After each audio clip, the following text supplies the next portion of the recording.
Welcome to Voice of the Detectives.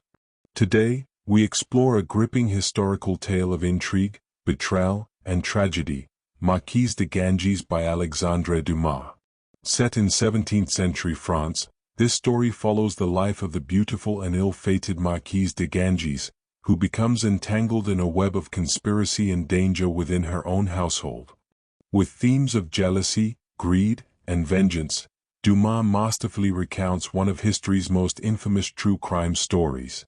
Prepare yourself for a tale of passion and peril as we uncover the dark secrets of Marquise de Ganges. Toward the close of the year 1657, a very plain carriage, with no arms painted on it, stopped, about 8 o'clock one evening, before the door of a house in the Rue Hautefeuille, at which two other coaches were already standing. A lackey at once got down to open the carriage door, but a sweet, though rather tremulous voice stopped him, saying, "Wait, while I see whether this is the place." Then a head, muffled so closely in a black satin mantle that no feature could be distinguished, was thrust from one of the carriage windows, and looking around, seemed to seek for some decisive sign on the house front. The unknown lady appeared to be satisfied by her inspection, for she turned back to her companion. "It is here," said she. "There is the sign." As a result of this certainty, the carriage door was opened, the two women alighted, and after having once more raised their eyes to a strip of wood, some 6 or 8 feet long by 2 broad, which was nailed above the windows of the second story, and bore the inscription, "Madame Voisin, midwife," stole quickly into a passage, the door of which was unfastened, and in which there was just so much light as enabled persons passing in or out to find their way along the narrow winding stair that led from the ground floor to the 5th story. The two strangers, one of whom appeared to be of far higher rank than the other, did not stop, as might have been expected, at the door corresponding with the inscription that had guided them, but, on the contrary, went on to the next floor. Here, upon the landing, was a kind of dwarf, oddly dressed after the fashion of 16th-century Venetian buffoons, who, when he saw the two women coming, stretched out a wand, as though to prevent them from going farther, and asked what they wanted. "To consult the spirit," replied the woman of the sweet and tremulous voice. "Come in and wait," returned the dwarf, lifting a panel of tapestry and ushering the two women into a waiting room. The women obeyed, and remained for about half an hour, seeing and hearing nothing. At last the door, concealed by the tapestry, was suddenly opened, a voice uttered the word "enter," and the two women were introduced into a second room, hung with black, and lighted solely by a 3-branched lamp that hung from the ceiling. The door closed behind them, and the clients found themselves face to face with the Sibyl. She was a woman of about 25 or 26, who, unlike other women, evidently desired to appear older than she was. She was dressed in black, her hair hung in plaits, her neck, arms, and feet were bare. The belt at her waist was clasped by a large garnet which threw out somber fires. In her hand she held a wand, and she was raised on a sort of platform which stood for the tripod of the ancients, and from which came acrid and penetrating fumes. She was, moreover, fairly handsome, although her features were common, the eyes only excepted, and these, by some trick of the toilet, no doubt, looked inordinately large, and, like the garnet in her belt, emitted strange lights. When the two visitors came in, they found the soothsayer leaning her forehead on her hand, as though absorbed in thought. Fearing to rouse her from her ecstasy, they waited in silence until it should please her to change her position. At the end of 10 minutes she raised her head, and seemed only now to become aware that two persons were standing before her. "What is wanted of me again?" she asked, "and shall I have rest only in the grave?" "Forgive me, madam," said the sweet-voiced unknown, "but I am wishing to know." "Silence," said the Sibyl, in a solemn voice. "I will not know your affairs. It is to the spirit that you must address yourself. He is a jealous spirit, who forbids his secrets to be shared. I can but pray to him for you, and obey his will." At these words, she left her tripod, passed into an adjoining room, and soon returned, looking even paler and more anxious than before, and carrying in one hand a burning chafing dish, in the other a red paper. The 3 flames of the lamp grew fainter at the same moment, and the room was left lighted up only by the chafing dish. Every object now assumed a fantastic air that did not fail to disquiet the two visitors, but it was too late to draw back. The soothsayer placed the chafing dish in the middle of the room, presented the paper to the young woman who had spoken, and said to her, "Write down what you wish to know." The woman took the paper with a steadier hand than might have been expected, seated herself at a table, and wrote, "Am I young? Am I beautiful? Am I maid, wife, or widow? This is for the past. Shall I marry, or marry again? Shall I live long, or shall I die young? This is for the future." Then, stretching out her hand to the soothsayer, she asked, "What am I to do now with this?" "Roll that letter around this ball," answered the other, handing to the unknown a little ball of virgin wax. "Both ball and letter will be consumed in the flame before your eyes. The spirit knows your secrets already. In 3 days you will have the answer." The unknown did as the Sibyl bade her. Then the latter took from her hands the ball and the paper in which it was wrapped, and went and threw both into the chafing pan. "And now all is done as it should be," said the soothsayer. "Comus." The dwarf came in. "See the lady to her coach." The stranger left a purse upon the table, and followed Comus.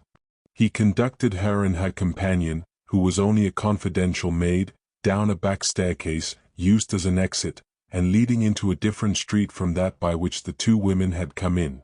But the coachman, who had been told beforehand of this circumstance, was awaiting them at the door, and they had only to step into their carriage, which bore them rapidly away in the direction of the Rue Dauphine. 3 days later, according to the promise given her, the fair unknown, when she awakened, found on the table beside her a letter in an unfamiliar handwriting. It was addressed to the beautiful Provençale, and contained these words: "You are young, you are beautiful, you are a widow. This is for the present. You will marry again, you will die young, and by a violent death. This is for the future. The spirit." The answer was written upon a paper like that upon which the questions had been set down. The Marquise turned pale and uttered a faint cry of terror. The answer was so perfectly correct in regard to the past as to call up a fear that it might be equally accurate in regard to the future. The truth is that the unknown lady wrapped in a mantle whom we have escorted into the modern Sibyl's cavern was no other than the beautiful Marie de Rossan, who before her marriage had borne the name of Mademoiselle de Chateaublanc, from that of an estate belonging to her maternal grandfather, M. Joannis de Noches, who owned a fortune of 500,000 to 600,000 livres. At the age of 13, that is to say, in 1649, she had married the Marquis de Castellane, a gentleman of very high birth, who claimed to be descended from John of Castile, the son of Pedro the Cruel, and from Juana de Castro, his mistress. Proud of his young wife's beauty, the Marquis de Castellane, who was an officer of the king's galleys, had hastened to present her at court. Louis XIV, who at the time of her presentation was barely 20 years old, was struck by her enchanting face, and to the great despair of the famous beauties of the day danced with her 3 times in one evening. Finally, as a crowning touch to her reputation, the famous Christina of Sweden, who was then at the French court, said of her that she had never, in any of the kingdoms through which she had passed, seen anything equal to the beautiful Provençale. This praise had been so well received, that the name of the beautiful Provençale had clung to Madame de Castellane, and she was everywhere known by it.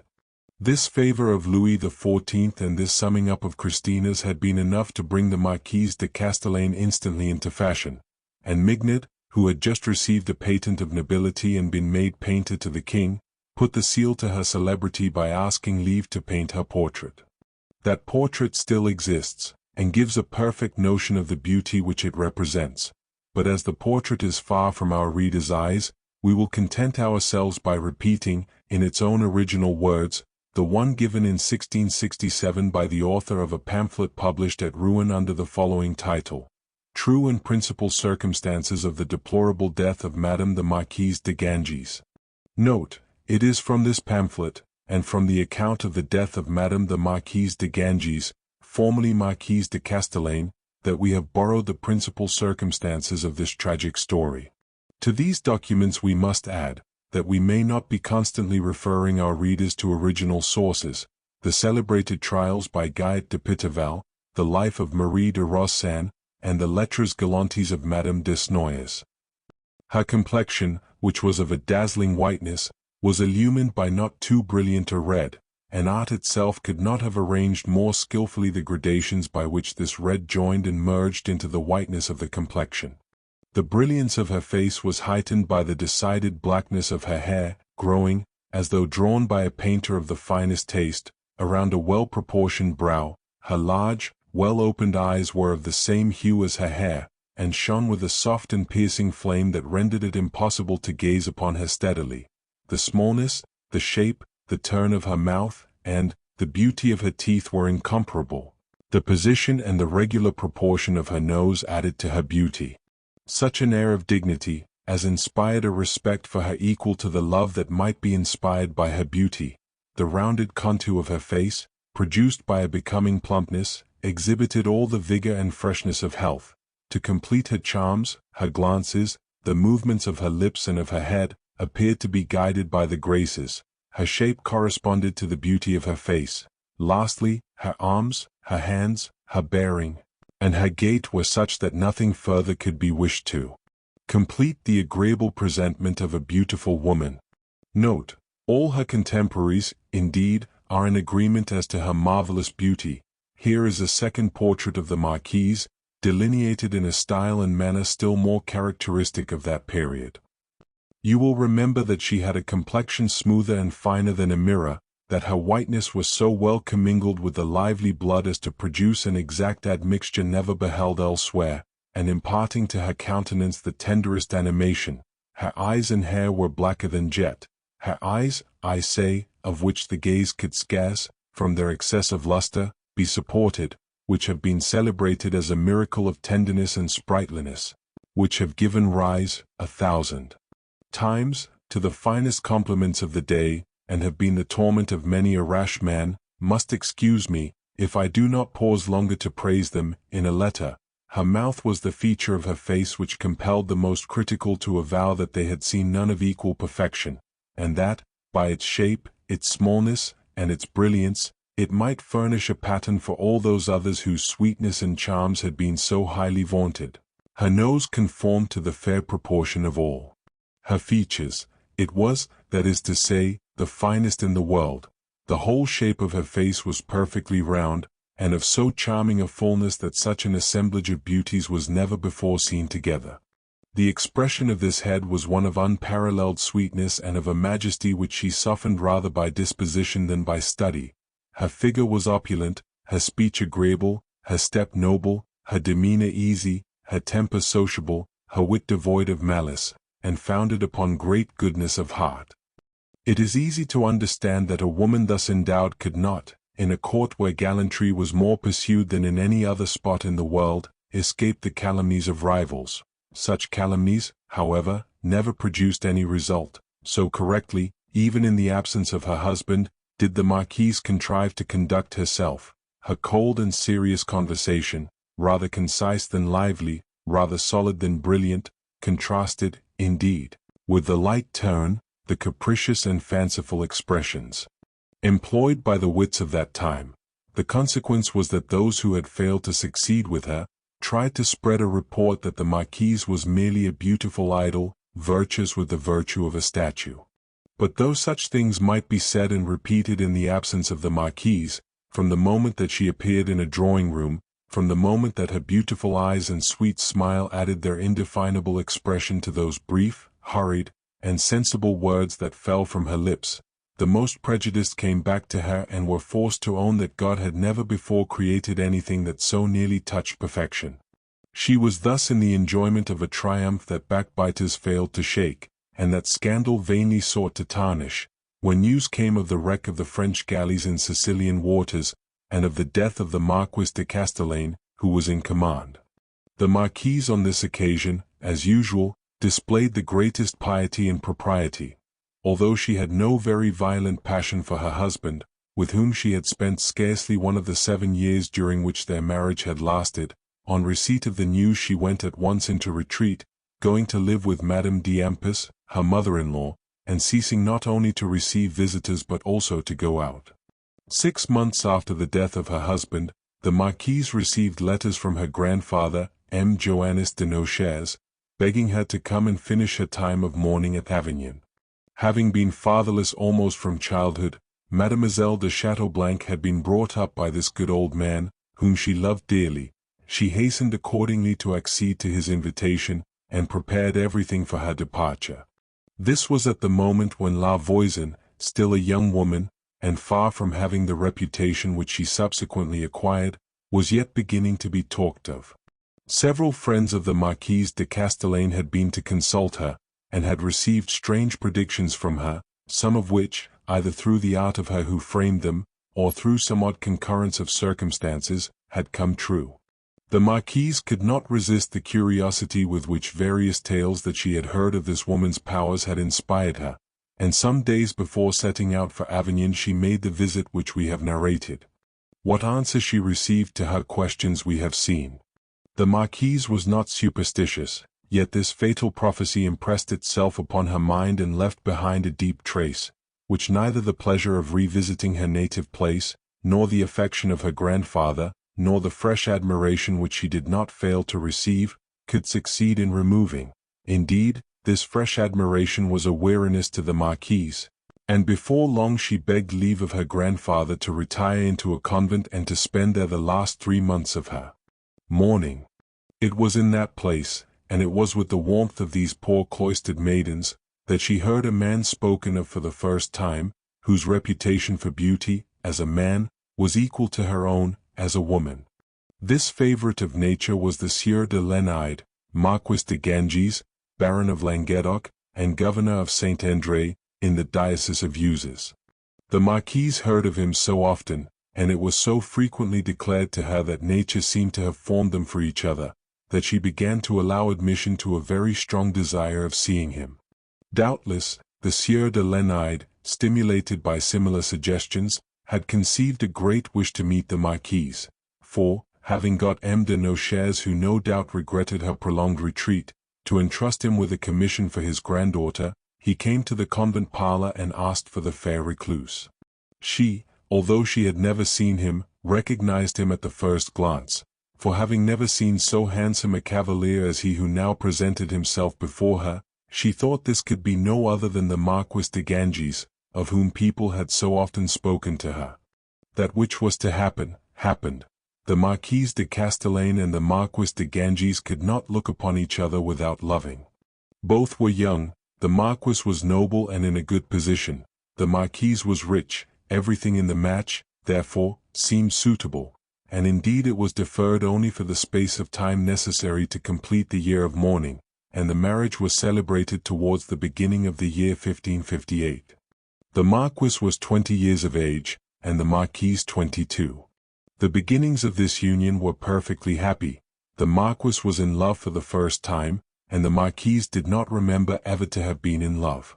A son and a daughter came to complete their happiness. The Marquise had entirely forgotten the fatal prediction, or, if she occasionally thought of it now, it was to wonder that she could ever have believed in it.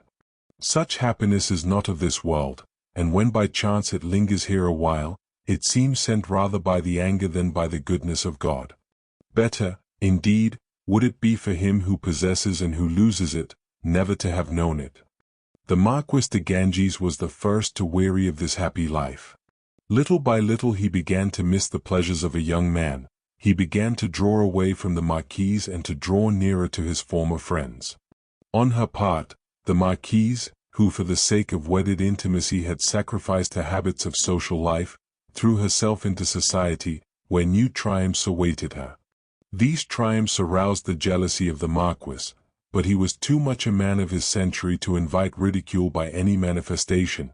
He shut his jealousy into his soul, and it emerged in a different form on every different occasion. To words of love, so sweet that they seemed the speech of angels, succeeded those bitter and biting utterances that foretell approaching division. Before long, the Marquis and the Marquise only saw each other at hours when they could not avoid meeting. Then, on the pretext of necessary journeys, and presently without any pretext at all, the Marquis would go away for 3/4 of a year, and once more the marquise found herself widowed. Whatever contemporary account one may consult, one finds them all agreeing to declare that she was always the same, that is to say, full of patience, calmness, and becoming behavior, and it is rare to find such a unanimity of opinion about a young and beautiful woman. About this time the Marquis, finding it unendurable to be alone with his wife during the short spaces of time which he spent at home, invited his two brothers, the Chevalier and the Abbé de Ganges, to come and live with him.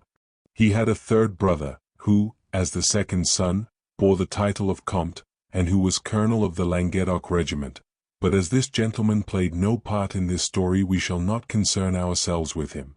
The Abbé de Ganges, who bore that title without belonging to the church, had assumed it in order to enjoy its privileges. He was a kind of wit, writing madrigals and bouts rhymes. Bouts rhymes are verses written to a given set of rhymes. On occasion, a handsome man enough, though in moments of impatience his eyes would take a strangely cruel expression, as dissolute and shameless to boot, as though he had really belonged to the clergy of the period.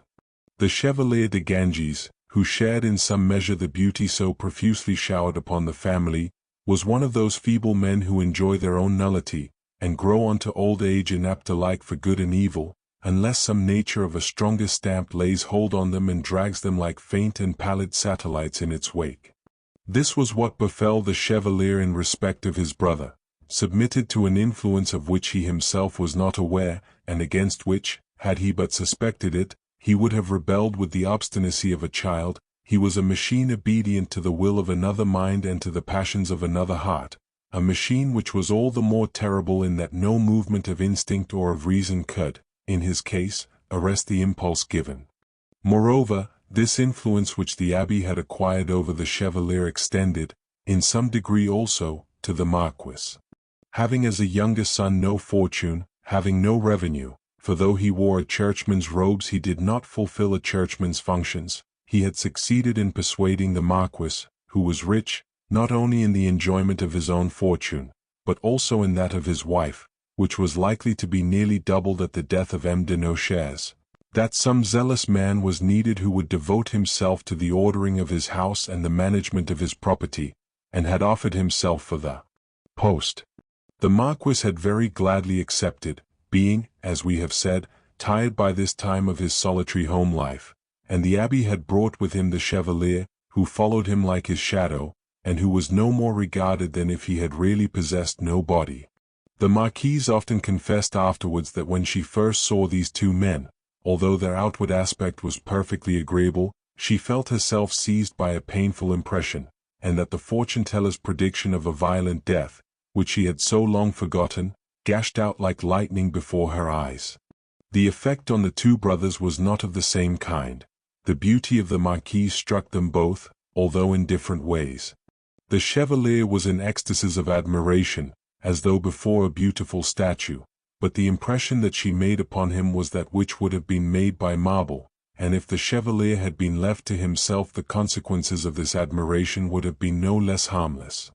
Moreover, the Chevalier did not attempt either to exaggerate or to conceal this impression, and allowed his sister-in-law to see in what manner she struck him. The Abbé, on the contrary, was seized at first sight with a deep and violent desire to possess this woman, the most beautiful whom he had ever met, but being as perfectly capable of mastering his sensations as the Chevalier was incapable, he merely allowed such words of compliment to escape him as weigh neither with him who utters nor her who hears them, and yet, before the close of this first interview, the Abbé had decided in his irrevocable will that this woman should be his. As for the Marquise, although the impression produced by her two brothers-in-law could never be entirely effaced, the wit of the Abbé, to which he gave, with amazing facility, whatever turn he chose, and the complete nullity of the Chevalier brought her to certain feelings of less repulsion towards them, for indeed the Marquise had one of those souls which never suspect evil, as long as it will take the trouble to assume any veil at all of seeming, and which only recognize it with regret when it resumes its true shape. Meanwhile the arrival of these two new inmates soon spread a little more life and gaiety through the house. Furthermore, greatly to the astonishment of the Marquise, her husband, who had so long been indifferent to her beauty, seemed to remark afresh that she was too charming to be despised. His words accordingly began little by little to express an affection that had long since gradually disappeared from them. The marquise had never ceased to love him. She had suffered the loss of his love with resignation, she hailed its return with joy, and 3 months elapsed that resembled those which had long ceased to be more to the poor wife than a distant and half-worn-out memory. Thus she had, with the supreme facility of youth, always ready to be happy, taken up her gladness again, without even asking what genius had brought back to her the treasure which she had thought lost, when she received an invitation from a lady of the neighborhood to spend some days in her country house. Her husband and her 2 brothers-in-law, invited with her, were of the party, and accompanied her.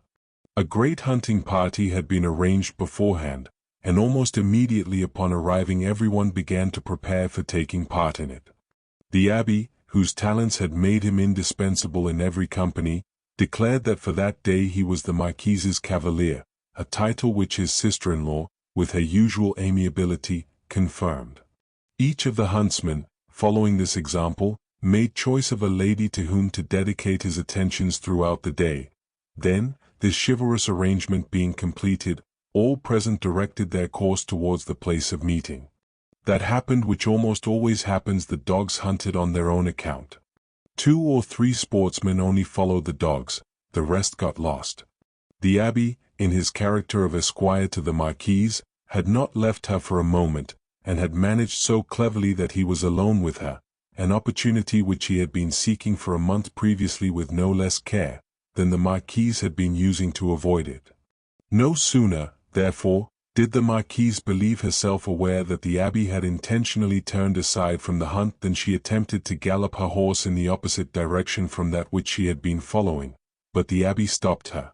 The marquise neither could nor would enter upon a struggle. She resigned herself, therefore, to hearing what the abbé had to say to her, and her face assumed that air of haughty disdain which women so well know how to put on when they wish a man to understand that he has nothing to hope from them. There was an instant's silence. The abbé was the first to break it. "Madam," said he, "I ask your pardon for having used this means to speak to you alone. But since, in spite of my rank of brother-in-law, you did not seem inclined to grant me that favor if I had asked it, I thought it would be better for me to deprive you of the power to refuse it me." "If you have hesitated to ask me so simple a thing, monsieur," replied the marquise, "and if you have taken such precautions to compel me to listen to you, it must, no doubt, be because you knew beforehand that the words you had to say to me were such as I could not hear. Have the goodness, therefore, to reflect, before you open this conversation, that here as elsewhere I reserve the right, and I warn you of it, to interrupt what you may say at the moment when it may cease to seem to me befitting. As to that, madam," said the abbé, "I think I can answer for it that whatever it may please me to say to you, you will hear to the end. But indeed the matters are so simple that there is no need to make you uneasy beforehand. I wish to ask you, madam, whether you have perceived a change in the conduct of your husband towards you." "Yes, monsieur," replied the marquise, "and no single day has passed in which I have not thanked heaven for this happiness." "And you have been wrong, madam," returned the abbé, with one of those smiles that were peculiar to himself. "Heaven has nothing to do with it. Thank heaven for having made you the most beautiful and charming of women, and that will be enough thanksgiving without despoiling me of such as belong to my share."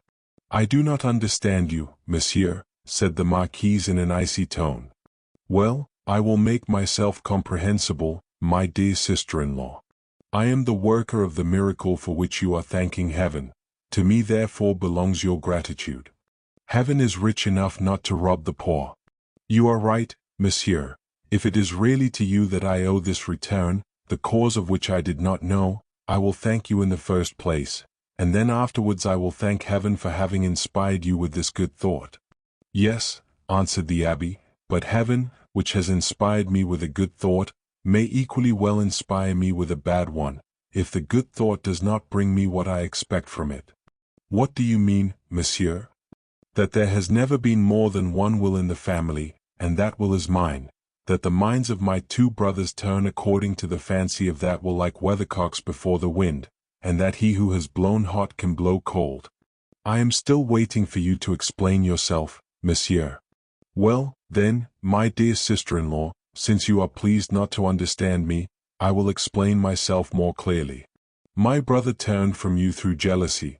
I wish to give you an idea of my power over him, and from extreme indifference I have brought him back, by showing him that he suspected you wrongly, to the ardors of the warmest love.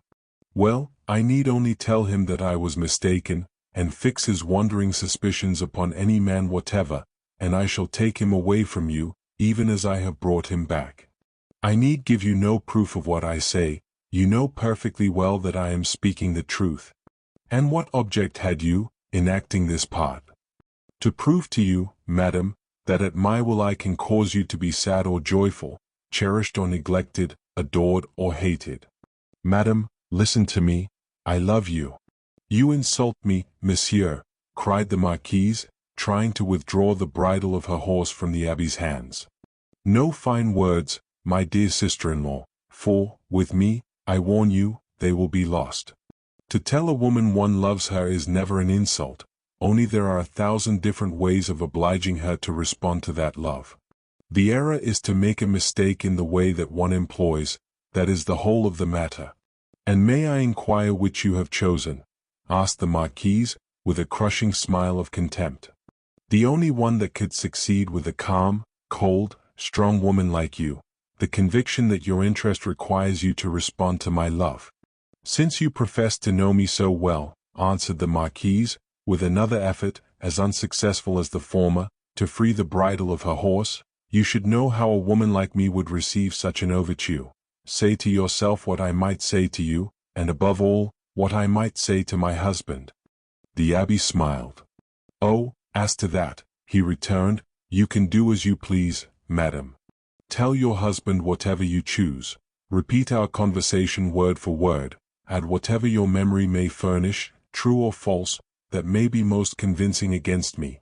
Then, when you have thoroughly given him his cue, when you think yourself sure of him, I will say 2 words to him, and turn him inside out like this glove. That is what I had to say to you, madam. I will not detain you longer. You may have in me a devoted friend or a mortal enemy. Reflect. At these words the abbé loosed his hold upon the bridle of the marquise's horse and left her free to guide it as she would. The marquise put her beast to a trot, so as to show neither fear nor haste. The abbé followed her, and both rejoined the hunt. The abbé had spoken truly.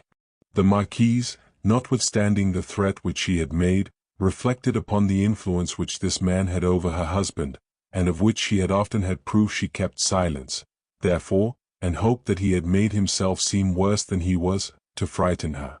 On this point she was strangely mistaken. The abbé, however, wished to see, in the first place, whether the marquise's refusal was due to personal antipathy or to real virtue. The chevalier, as has been said, was handsome. He had that usage of good society which does instead of mind, and he joined to it the obstinacy of a stupid man. The abbé undertook to persuade him that he was in love with the marquise. It was not a difficult matter. We have described the impression made upon the chevalier by the first sight of Madame de Ganges, but, owing beforehand the reputation of austerity that his sister-in-law had acquired, he had not the remotest idea of paying court to her. Yielding, indeed, to the influence which she exercised upon all who came in contact with her, the chevalier had remained her devoted servant, and the marquise, having no reason to mistrust civilities which she took for signs of friendliness, and considering his position as her husband's brother, treated him with less circumspection than was her custom. The abbé sought him out, and, having made sure they were alone, said, "Chevalier, we both love the same woman, and that woman is our brother's wife. Do not let us thwart each other. I am master of my passion, and can the more easily sacrifice it to you that I believe you are the man preferred. Try, therefore, to obtain some assurance of the love which I suspect the marquise of having for you, and from the day when you reach that point I will withdraw, but otherwise, if you fail, give up your place civilly to me, that I may try, in my turn, whether her heart is really impregnable, as everybody says." The chevalier had never thought of the possibility of winning the marquise, but from the moment in which his brother, with no apparent motive of personal interest, aroused the idea that he might be beloved, every spark of passion and of vanity that still existed in this automaton took fire, and he began to be doubly assiduous and attentive to his sister-in-law. She, who had never suspected any evil in this quarter, treated the Chevalier at first with a kindliness that was heightened by her scorn for the abbé. But, before long, the Chevalier, misunderstanding the grounds of this kindliness, explained himself more clearly. The Marquise, amazed and at first incredulous, allowed him to say enough to make his intentions perfectly clear. Then she stopped him, as she had done the abbé, by some of those galling words which women derive from their indifference even more than from their virtue. At this check, the Chevalier, who was far from possessing his brother's strength and determination, lost all hope, and came candidly to own to the latter the sad result of his attentions and his love. This was what the abbé had awaited, in the first place for the satisfaction of his own vanity, and in the second place for the means of carrying out his schemes. He worked upon the Chevalier's humiliation until he had wrought it into a solid hatred, and then, sure of having him for a supporter and even for an accomplice, he began to put into execution his plan against the Marquise. The consequence was soon shown in a renewal of alienation on the part of M. de Ganges, a young man whom the Marquise sometimes met in society, and to whom, on account of his wit, she listened perhaps a little more willingly than to others, became, if not the cause, at least the excuse of a fresh burst of jealousy. This jealousy was exhibited as on previous occasions, by quarrels remote from the real grievance, but the Marquise was not deceived. She recognized in this change the fatal hand of her brother-in-law. But this certainty, instead of drawing her towards him, increased her repulsion, and thenceforward she lost no opportunity of showing him not only that repulsion but also the contempt that accompanied it. Matters remained in this state for some months.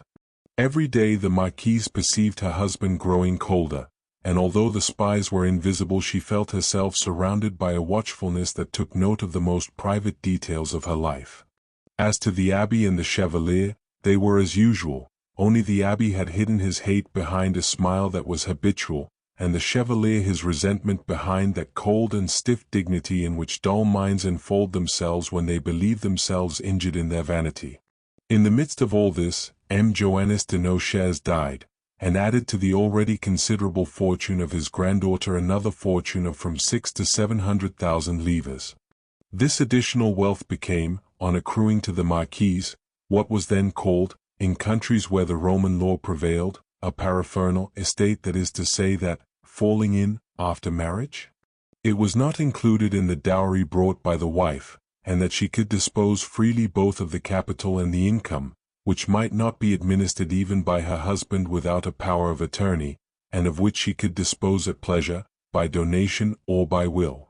And in fact, a few days after the Marquise had entered into possession of her grandfather's estate, her husband and his brothers learned that she had sent for a notary in order to be instructed as to her rights. This step betokened an intention of separating this inheritance from the common property of the marriage, for the behavior of the Marquis towards his wife, of which within himself he often recognized the injustice, left him little hope of any other explanation. About this time a strange event happened. At a dinner given by the Marquise, a cream was served at dessert. All those who partook of this cream were ill. The Marquis and his two brothers, who had not touched it, felt no evil effects. The remainder of this cream, which was suspected of having caused illness to the guests, and particularly to the Marquise, who had taken of it twice, was analyzed, and the presence of arsenic in it demonstrated. Only, having been mixed with milk, which is its antidote, the poison had lost some of its power, and had produced but half the expected effect. As no serious disaster had followed this occurrence, the blame was thrown upon a servant, who was said to have mistaken arsenic for sugar, and everybody forgot it, or appeared to forget it. The Marquis, however, seemed to be gradually and naturally drawing nearer again to his wife, but this time Madame de Ganges was not deceived by his returning kindness. There, as in his alienation, she saw the selfish hand of the abbé. He had persuaded his brother that 700,000 livres more in the house would make it worthwhile to overlook some levities of behavior, and the Marquis, obeying the impulse given, was trying, by kind dealing, to oppose his wife's still unsettled intention of making a will. Towards the autumn there was talk of going to spend that season at Ganges, a little town situated in Lower Languedoc, in the diocese of Montpellier, 7 leagues from that town, and 19 from Avignon. Although this was natural enough, since the Marquis was lord of the town and had a castle there, the Marquise was seized by a strange shudder when she heard the proposal. Remembrance of the prediction made to her returned immediately to her mind. The recent and ill-explained attempt to poison her, too, very naturally added to her fears. Without directly and positively suspecting her brothers-in-law of that crime, she knew that in them she had 2 implacable enemies. This journey to a little town, this abode in a lonely castle, amid new, unknown neighbors, seemed to her of no good omen, but open opposition would have been ridiculous. On what grounds, indeed, could she base resistance? The Marquise could only own her terrors by accusing her husband and her brothers-in-law. And of what could she accuse them? The incident of the poisoned cream was not a conclusive proof. She resolved accordingly to lock up all her fears in her heart, and to commit herself to the hands of God.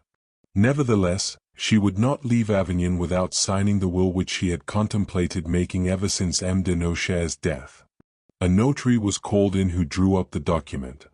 The Marquise de Ganges made her mother, Madame de Rossan, her sole inheritor, and left in her charge the duty of choosing between the testatrix's 2 children as to which of them should succeed to the estate. These 2 children were, one a boy of 6 years old, the other a girl of 5. But this was not enough for the Marquise, so deep was her impression that she would not survive this fatal journey. She gathered together, secretly and at night, the magistrates of Avignon and several persons of quality, belonging to the first families of the town, and there, before them, verbally at first, declared that, in case of her death, she begged the honorable witnesses whom she had assembled on purpose, not to recognize as valid, voluntary, or freely written anything except the will, which she had signed the day before, and affirmed beforehand that any later will which might be produced would be the effect of fraud or of violence. Then, having made this verbal declaration, the Marquise repeated it in writing, signed the paper containing it, and gave the paper to be preserved by the honor of those whom she constituted its guardians. Such a precaution, taken with such minute detail, aroused the lively curiosity of her hearers. Many pressing questions were put to the Marquise, but nothing could be extracted from her except that she had reasons for her action which she could not declare. The cause of this assemblage remained a secret, and every person who formed part of it promised the Marquise not to reveal it. On the next day, which was that preceding her departure for Ganges, the Marquise visited all the charitable institutions and religious communities in Avignon. She left liberal alms everywhere, with the request that prayers and masses should be said for her, in order to obtain from God's grace that she should not be suffered to die without receiving the sacraments of the Church. In the evening, she took leave of all her friends with the affection and the tears of a person convinced that she was bidding them a last farewell, and finally she spent the whole night in prayer, and the maid who came to wake her found her kneeling in the same spot where she had left her the night before. The family set out for Ganges. The journey was performed without accident. On reaching the castle, the Marquise found her mother-in-law there. She was a woman of remarkable distinction and piety, and her presence, although it was to be but temporary, reassured the poor fearful Marquise a little. Arrangements had been made beforehand at the old castle, and the most convenient and elegant of the rooms had been assigned to the Marquise. It was on the first floor, and looked out upon a courtyard shut in on all sides by stables. On the first evening that she was to sleep here, the Marquise explored the room with the greatest attention. She inspected the cupboards, sounded the walls, examined the tapestry, and found nothing anywhere that could confirm her terrors, which, indeed, from that time began to decrease. At the end of a certain time, however, the Marquis's mother left Ganges to return to Montpellier. 2 days after her departure, the Marquis talked of important business which required him to go back to Avignon, and he too left the castle. The Marquise thus remained alone with the abbé, the chevalier, and a chaplain named Perret, who had been attached for 25 years to the family of the Marquis. The rest of the household consisted of a few servants. The Marquise's first care, on arriving at the castle, had been to collect a little society for herself in the town. This was easy. Not only did her rank make it an honor to belong to her circle, her kindly graciousness also inspired at first sight the desire of having her for a friend. The Marquise thus endured less dullness than she had at first feared. This precaution was by no means uncalled for. Instead of spending only the autumn at Ganges, the Marquise was obliged, in consequence of letters from her husband, to spend the winter there. During the whole of this time the abbé and the chevalier seemed to have completely forgotten their original designs upon her, and had again resumed the conduct of respectful, attentive brothers. But with all this, M. de Ganges remained estranged, and the Marquise, who had not ceased to love him, though she began to lose her fear, did not lose her grief. One day the abbé entered her room suddenly enough to surprise her before she had time to dry her tears. The secret being thus half surprised, he easily obtained a knowledge of the whole.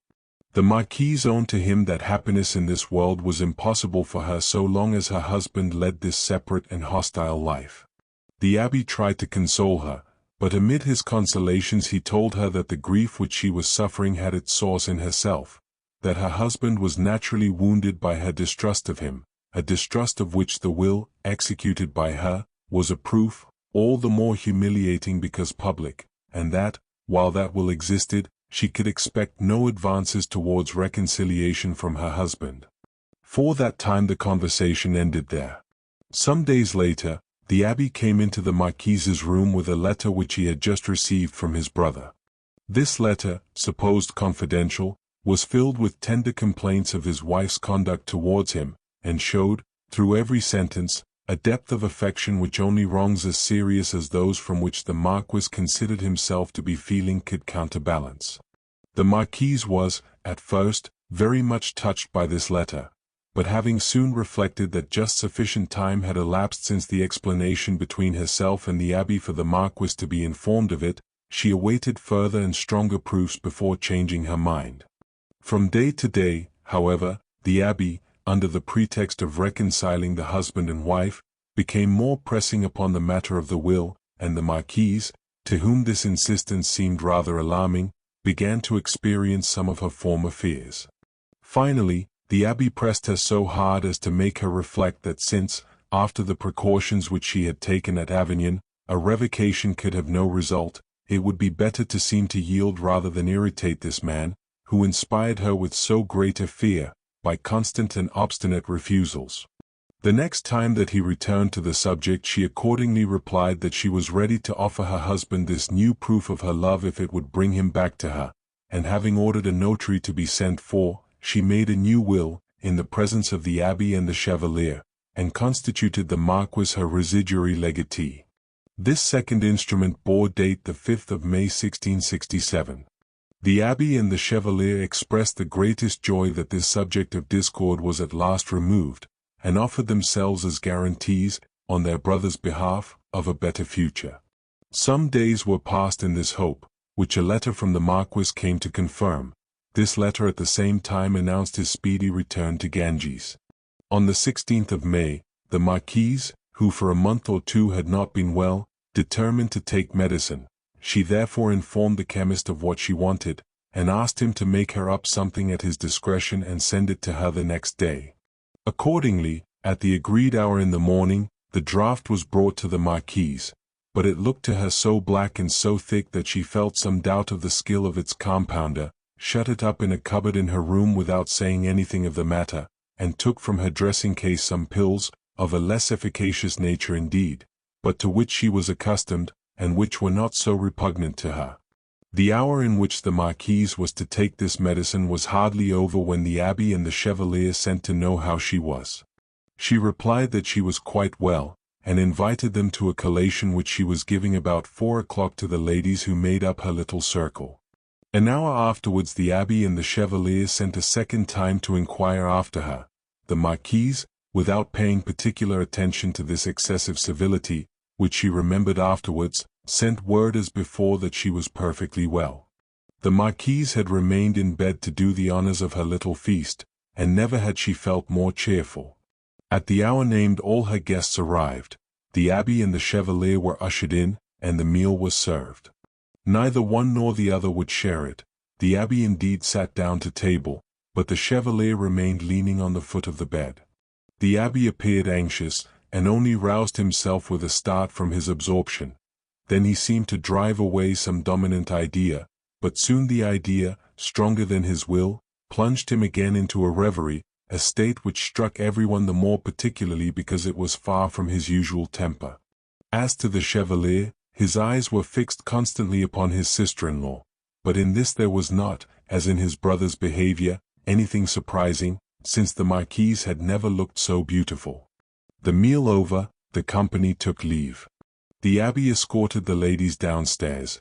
The chevalier remained with the marquise, but hardly had the abbé left the room when Madame de Ganges saw the chevalier turn pale and drop in a sitting position. He had been standing on the foot of the bed. The marquise, uneasy, asked what was the matter, but before he could reply, her attention was called to another quarter. The abbé, as pale and as disturbed as the chevalier, came back into the room, carrying in his hands a glass and a pistol, and double-locked the door behind him. Terrified at this spectacle, the marquise half raised herself in her bed, gazing voiceless and wordless. Then the abbé approached her, his lips trembling, his hair bristling and his eyes blazing, and, presenting to her the glass and the pistol, "Madam," said he, after a moment of terrible silence, "choose, whether poison, fire, or," he made a sign to the chevalier, who drew his sword, "or steel." The marquise had one moment's hope. At the motion which she saw the chevalier make she thought he was coming to her assistance, but being soon undeceived, and finding herself between two men, both threatening her, she slipped from her bed and fell on her knees. "What have I done?" she cried. "Oh, my God! That you should thus decree my death, and after having made yourselves judges should make yourselves executioners? I am guilty of no fault towards you except of having been too faithful in my duty to my husband, who is your brother." Then seeing that it was vain to continue imploring the abbé, whose looks and gestures spoke a mind made up, she turned towards the chevalier. "And you too, brother," said she, "oh, God, God! You, too! Oh, have pity on me, in the name of heaven!" But he, stamping his foot and pressing the point of his sword to her bosom, answered, "Enough, madam, enough. Take your choice without delay, for if you do not take it, we will take it for you." The marquise turned once again to the abbé, and her forehead struck the muzzle of the pistol. Then she saw that she must die indeed, and choosing of the three forms of death that which seemed to her the least terrible, "Give me the poison, then," said she, "and may God forgive you my death." With these words she took the glass, but the thick black liquid of which it was full aroused such repulsion that she would have attempted a last appeal. But a horrible imprecation from the abbé and a threatening movement from his brother took from her the very last gleam of hope. She put the glass to her lips, and murmuring once more, "God, Savior, have pity on me," she swallowed the contents. As she did so a few drops of the liquid fell upon her breast, and instantly burned her skin like live coals. Indeed, this infernal draught was composed of arsenic and sublimate infused in aquafortis. Then, thinking that no more would be required of her, she dropped the glass. The marquise was mistaken.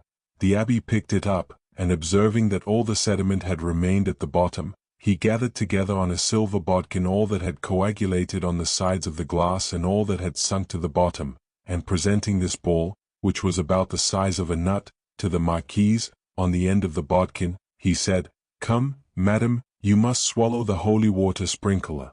The marquise opened her lips, with resignation, but instead of doing as the abbé commanded, she kept this remainder of the poison in her mouth, threw herself on the bed with a scream, and clasping the pillows, in her pain, she put out the poison between the sheets, unperceived by her assassins, and then turning back to them, folded her hands in entreaty and said, "In the name of God, since you have killed my body, at least do not destroy my soul, but send me a confessor."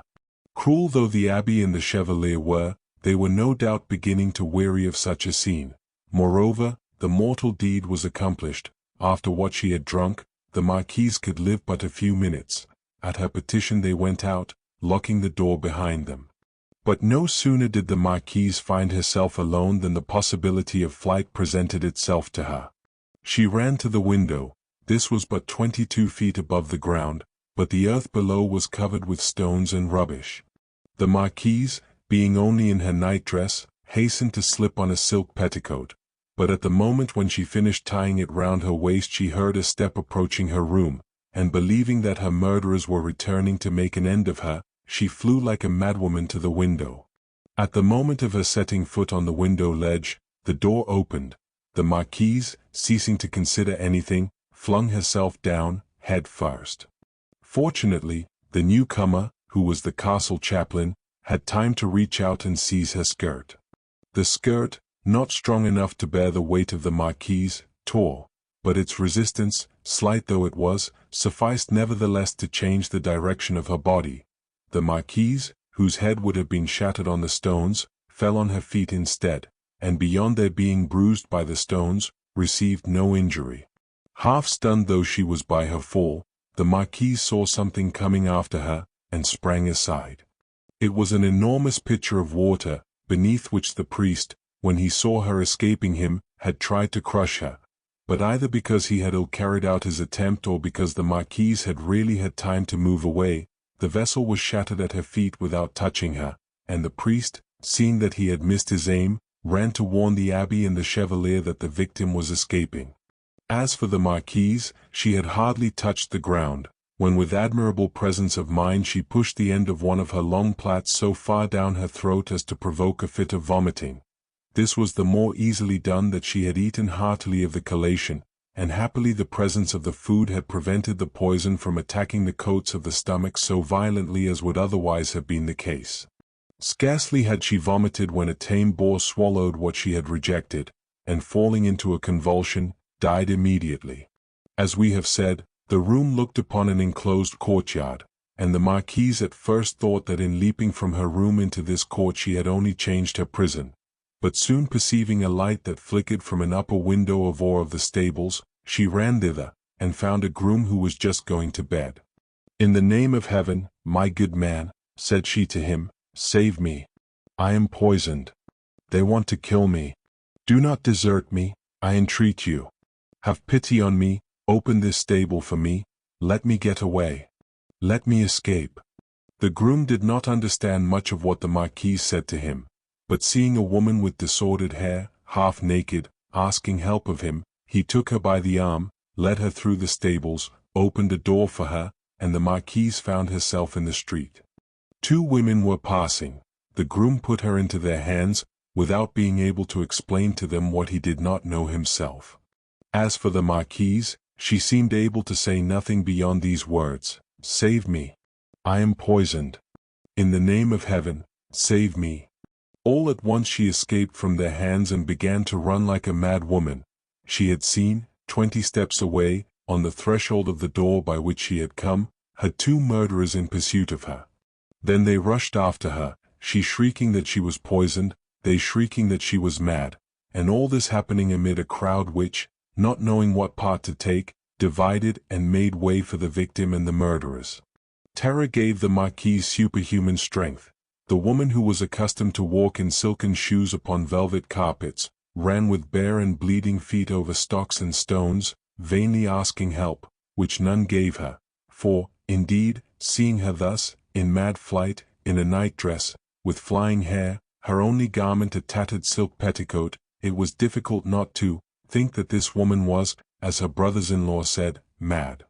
At last the chevalier came up with her, stopped her, dragged her, in spite of her screams, into the nearest house, and closed the door behind them, while the abbé, standing at the threshold with a pistol in his hand, threatened to blow out the brains of any person who should approach. The house into which the chevalier and the Marquise had gone belonged to one M. Desprats, who at the moment was from home, and whose wife was entertaining several of her friends. The Marquise and the chevalier, still struggling together, entered the room where the company was assembled. As among the ladies present were several who also visited the Marquise, they immediately arose, in the greatest amazement, to give her the assistance that she implored. But the chevalier hastily pushed them aside, repeating that the Marquise was mad. To this reiterated accusation, to which, indeed, appearances lent only too great a probability, the Marquise replied by showing her burnt neck and her blackened lips, and wringing her hands in pain, cried out that she was poisoned, that she was going to die, and begged urgently for milk, or at least for water. Then the wife of a Protestant minister, whose name was Madame Brunel, slipped into her hand a box of orvietan, some pieces of which she hastened to swallow, while another lady gave her a glass of water, but at the instant when she was lifting it to her mouth, the Chevalier broke it between her teeth, and one of the pieces of glass cut her lips. At this, all the women would have flung themselves upon the Chevalier, but the Marquise, fearing that he would only become more enraged, and hoping to disarm him, asked, on the contrary, that she might be left alone with him. All the company, yielding to her desire, passed into the next room. This was what the Chevalier, on his part, too, asked. Scarcely were they alone, when the Marquise, joining her hands, knelt to him and said in the gentlest and most appealing voice that it was possible to use, "Chevalier, my dear brother, will you not have pity upon me, who have always had so much affection for you, and who, even now, would give my blood for your service? You know that the things I am saying are not merely empty words, and yet how is it you are treating me, though I have not deserved it? And what will everyone say to such dealings? Ah, brother, what a great unhappiness is mine, to have been so cruelly treated by you. And yet, yes, brother, if you will deign to have pity on me and to save my life, I swear, by my hope of heaven, to keep no remembrance of what has happened, and to consider you always as my protector and my friend." All at once the Marquise rose with a great cry and clasped her hand to her right side. While she was speaking, and before she perceived what he was doing, the Chevalier had drawn his sword, which was very short, and using it as a dagger, had struck her in the breast. This first blow was followed by a second, which came in contact with the shoulder blade, and so was prevented from going farther. At these two blows the Marquise rushed towards the door of the room into which the ladies had retired, crying, "Help! He is killing me!" But during the time that she took to cross the room the Chevalier stabbed her 5 times in the back with his sword, and would no doubt have done more, if at the last blow his sword had not broken. Indeed, he had struck with such force that the fragment remained embedded in her shoulder, and the Marquise fell forward on the floor, in a pool of her blood, which was flowing all round her and spreading through the room. The Chevalier thought he had killed her, and hearing the women running to her assistance, he rushed from the room. The abbé was still at the door, pistol in hand. The Chevalier took him by the arm to drag him away, and as the abbé hesitated to follow, he said, "Let us go, abbé, the business is done." The Chevalier and the abbé had taken a few steps in the street when a window opened and the women who had found the Marquise expiring called out for help. At these cries the abbé stopped short, and holding back the Chevalier by the arm, demanded, "What was it you said, Chevalier? If they are calling help, is she not dead, after all?" "Marfa, go and see for yourself," returned the Chevalier. "I have done enough for my share, it is your turn now." "Pardieu, that is quite my opinion," cried the abbé, and rushing back to the house, he flung himself into the room at the moment when the women, lifting the Marquise with great difficulty, for she was so weak that she could no longer help herself, were attempting to carry her to bed. The abbé pushed them away, and arriving at the Marquise, put his pistol to her heart, but Madame Brunel, the same who had previously given the Marquise a box of orvietan, lifted up the barrel with her hand, so that the shot went off into the air, and the bullet instead of striking the Marquise lodged in the cornice of the ceiling.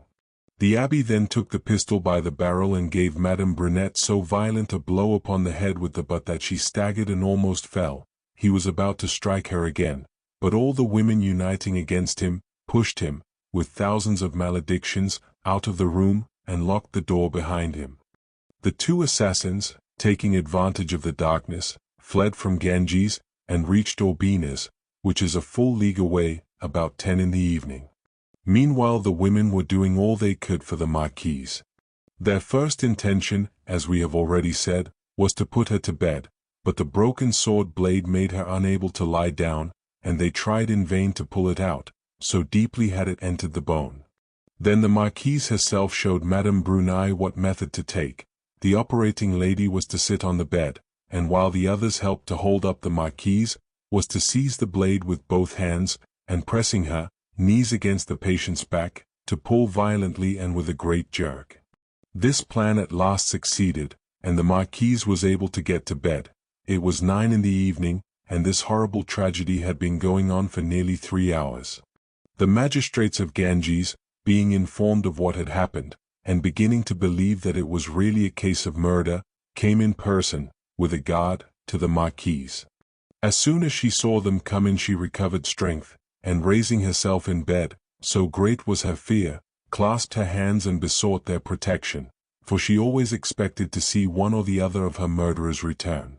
The magistrates told her to reassure herself, set armed men to guard all the approaches to the house, and while physicians and surgeons were summoned in hot haste from Montpellier, they on their part sent word to the Baron de Tristan, provost of Languedoc, of the crime that had just been committed, and gave him the names and the description of the murderers.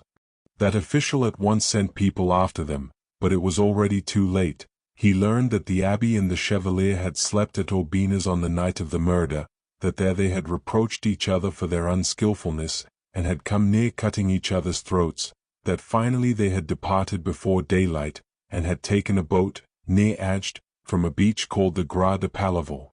The Marquise de Ganges was at Avignon, where he was prosecuting a servant of his who had robbed him of 200 crowns, when he heard news of the event. He turned horribly pale as he listened to the messenger's story, then falling into a violent fury against his brothers, he swore that they should have no executioners other than himself. Nevertheless, though he was so uneasy about the Marquise's condition, he waited until the next day in the afternoon before setting forth, and during the interval he saw some of his friends at Avignon without saying anything to them of the matter. He did not reach Ganges until 4 days after the murder. Then he went to the house of M. Desprats and asked to see his wife, whom some kind priests had already prepared for the meeting, and the Marquise, as soon as she heard of his arrival, consented to receive him. The Marquis immediately entered the room, with his eyes full of tears, tearing his hair, and giving every token of the deepest despair. The Marquise receives her husband like a forgiving wife and a dying Christian.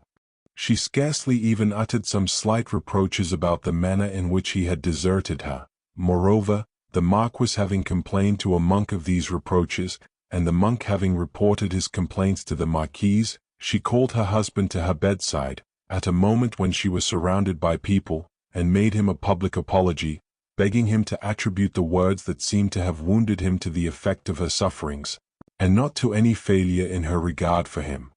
The Marquis, left alone with his wife, tried to take advantage of this reconciliation to induce her to annul the declaration that she had made before the magistrates of Avignon, for the vice-legate and his officers, faithful to the promises made to the Marquise, had refused to register the fresh donation which she had made at Ganges, according to the suggestions of the abbé, and which the latter had sent off, the very moment it was signed, to his brother. But on this point the Marquise was immovably resolute, declaring that this fortune was reserved for her children and therefore sacred to her, and that she could make no alteration in what had been done at Avignon, since it represented her genuine and final wishes. Notwithstanding this declaration, the Marquis did not cease to remain beside his wife and to bestow upon her every care possible to a devoted and attentive husband. 2 days later than the Marquise de Ganges arrived Madame de Rosse, and great was her amazement, after all the rumors that were already in circulation about the Marquis, at finding her daughter in the hands of him whom she regarded as one of her murderers.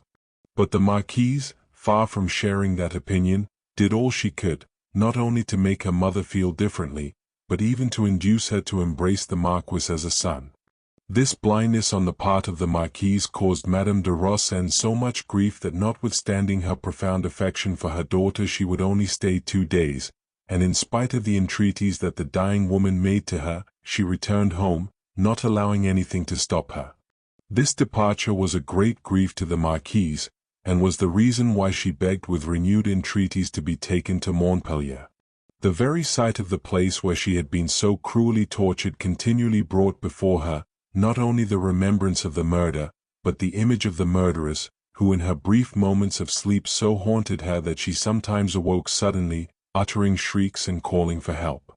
Unfortunately, the physician considered her too weak to bear removal, and declared that no change of place could be made without extreme danger.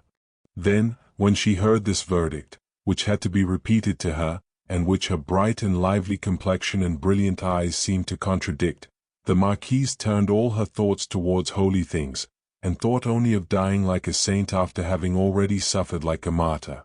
She consequently asked to receive the last sacrament, and while it was being sent for, she repeated her apologies to her husband and her forgiveness of his brothers, and this with a gentleness that, joined to her beauty, made her whole personality appear angelic. When, however, the priest bearing the viaticum entered, this expression suddenly changed, and her face presented every token of the greatest terror. She had just recognized in the priest who was bringing her the last consolations of heaven the infamous Perret, whom she could not but regard as an accomplice of the abbé and the chevalier, since, after having tried to hold her back, he had attempted to crush her beneath the pitcher of water which he had thrown at her from the window, and since, when he saw her escaping, he had run to warn her assassins and to set them on her track. She recovered herself quickly, however, and seeing that the priest, without any sign of remorse, was drawing near to her bedside, she would not cause so great a scandal as would have been caused by denouncing him at such a moment. Nevertheless, bending towards him, she said, "Father, I hope that, remembering what has passed, and in order to dispel fears that I may justifiably entertain, you will make no difficulty of partaking with me of the consecrated wafer, for I have sometimes heard it said that the body of our Lord Jesus Christ, while remaining a token of salvation, has been known to be made a principle of death." The priest inclined his head as a sign of assent. So the Marquise communicated thus, taking a sacrament that she shared with one of her murderers, as an evidence that she forgave this one like the others and that she prayed God to forgive them as she herself did. The following days passed without any apparent increase in her illness, the fever by which she was consumed rather enhancing her beauties, and imparting to her voice and gestures a vivacity which they had never had before. Thus everybody had begun to recover hope, except herself, who, feeling better than anyone else what was her true condition, never for a moment allowed herself any illusion, and keeping her son, who was 7 years old, constantly beside her bed, bade him again and again look well at her, so that, young as he was, he might remember her all his life and never forget her in his prayers. The poor child would burst into tears and promise not only to remember her but also to avenge her when he was a man. At these words the Marquise gently reproved him, telling him that all vengeance belonged to the king and to God, and that all cares of the kind must be left to those two great rulers of heaven and of earth. On the 3rd of June, M. Catalan, a councillor, appointed as a commissioner by the Parliament of Toulouse, arrived at Ganges, together with all the officials required by his commission. But he could not see the Marquise that night, for she had dozed for some hours, and this sleep had left a sort of torpor upon her mind, which might have impaired the lucidity of her depositions. The next morning, without asking anybody's opinion, M. Catalan repaired to the house of M. Desprats, and in spite of some slight resistance on the part of those who were in charge of her, made his way to the presence of the Marquise. The dying woman received him with an admirable presence of mind, that made M. Catalan think there had been an intention the night before to prevent any meeting between him and the person whom he was sent to interrogate. At first the Marquise would relate nothing that had passed, saying that she could not at the same time accuse and forgive. But M. Catalan brought her to see that justice required truth from her before all things, since, in default of exact information, the law might go astray, and strike the innocent instead of the guilty. This last argument decided the Marquise, and during the hour and a half that he spent alone with her she told him all the details of this horrible occurrence. On the morrow M. Catalan was to see her again, but on the morrow the Marquise was, in truth, much worse. He assured himself of this by his own eyes, and as he knew almost all that he wished to know, did not insist further, for fear of fatiguing her.